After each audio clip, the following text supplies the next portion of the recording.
What's up, y'all? I want to talk about this whole Mielle debacle. So right now I have a towel around my head with a shower cap on. I'm doing an aloe vera treatment because I am experiencing traction alopecia, but that's not what this is about. I'm just explaining why I'm looking like this.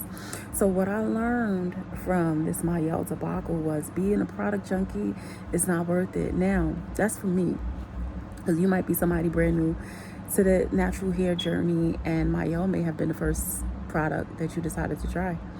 Me, on the other hand, I'm a super product junkie. I'm kind of in reform, though. I've really calmed down over the years, but I realized that you really can't trust anything just because it's on the market, because some people have absolutely no integrity, as we can see from Mrs. Rodriguez and her response to everything that's been going on.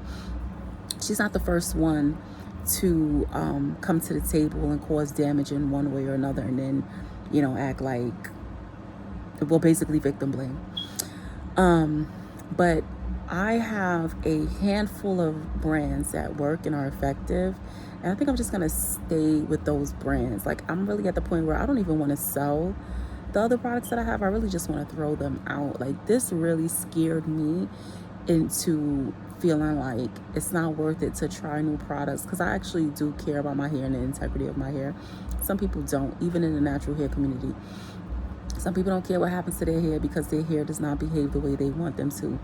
Me, on the other hand, I definitely care about my hair. I take care of my hair, and I would be devastated if what happened to these women, and I see some men actually coming out with videos, if that happened to me, I would be absolutely devastated, because natural hair is more than just hair. It's more than just hair to us. It really is a journey. It's a self-love journey, and it really is breaking a lot of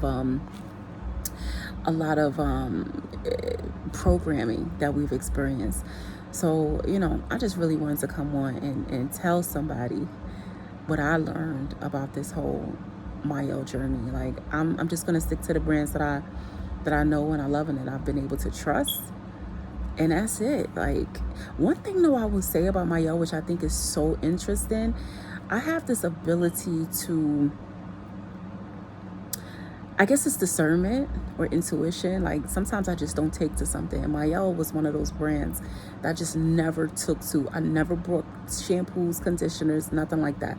I did end up buying, heat protectant, because I saw a video on Instagram.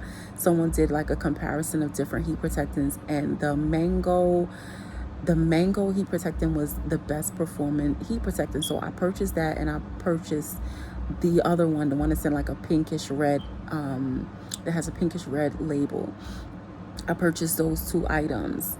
I've never purchased anything else. Now, I have been on Mielle's website several times when they had these $7 and $8 deals, and I have filled up my cart. I'm a deep conditioner girl. I love deep conditioners. I have filled up my cart with all kind of deep conditioners from them, and never checked out. Every single time I'm like, I don't need it. Like, there's just something about me that when I just don't take to something, I just don't take to it. And I may not know why at the time, but it always comes to the light. It doesn't work with men. Or maybe it does, and I just choose to ignore it. But to me, it seems like it doesn't work with men. But the heat protectants that I bought, I used the mango one a few times, but again, for some reason, I'm just not taken to it. I'd rather use a heat protectant from another brand that I use that is actually super expensive, but I prefer to use that. And I use a lot of heat protectant because I damn near use heat on my hair every day, which is a whole nother story. But anyway, that is my radiator back there looking toe up. It is what it is. Anything else I want to say about this whole Mielle thing? So, since this whole debacle, which we already knew, because Linda Lynn had came forward. I believe Linda Lynn might have been the first person who even brought it to the table that Mielle was out here not doing the right things with the products. But since all of this now has resurfaced, and all these, Mrs. Rodriguez says there is no lawsuit. There has been no lawsuit, which I find amazing, because someone did a in-depth part 1 and part 2 with details about lawsuits brought against the company and and her and Rodriguez specifically. So okay, whatever. I don't know. Um, so with all that being said, I'm not using those products. I'm not using the heat protectant. Also, my hair, and I'm not blaming Mielle, but my hair was also damaged. But I'm not saying it was because of that.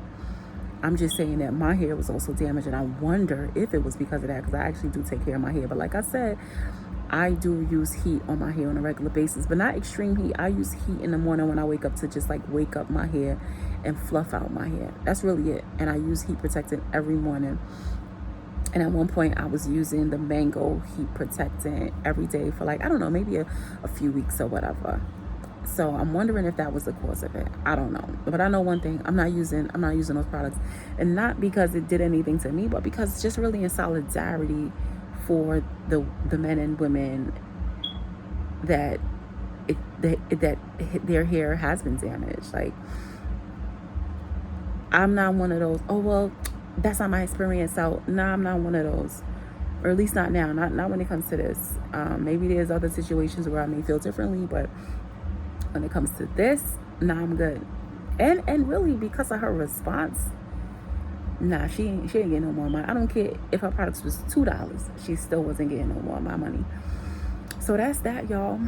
I really should show y'all all of, man, when I tell you, I just threw out 2 garbage bags full of hair products like a couple months ago, and I still have a lot of hair products. I think I'm gonna like try to do a video of all the products that I have that I'm gonna throw out. Like, I'm serious about it. Like, it's not worth it. It's not worth it. And I have so many products, brands that are, you know, like underdog brands that I'm scared to try. And it's unfortunate because it's like, you know, they may actually be good brands, but I just don't want to take that chance. I don't want to take that chance. And I don't know, man. But we'll see. We'll see. But anyway, y'all, that's my rant. And thank you for listening.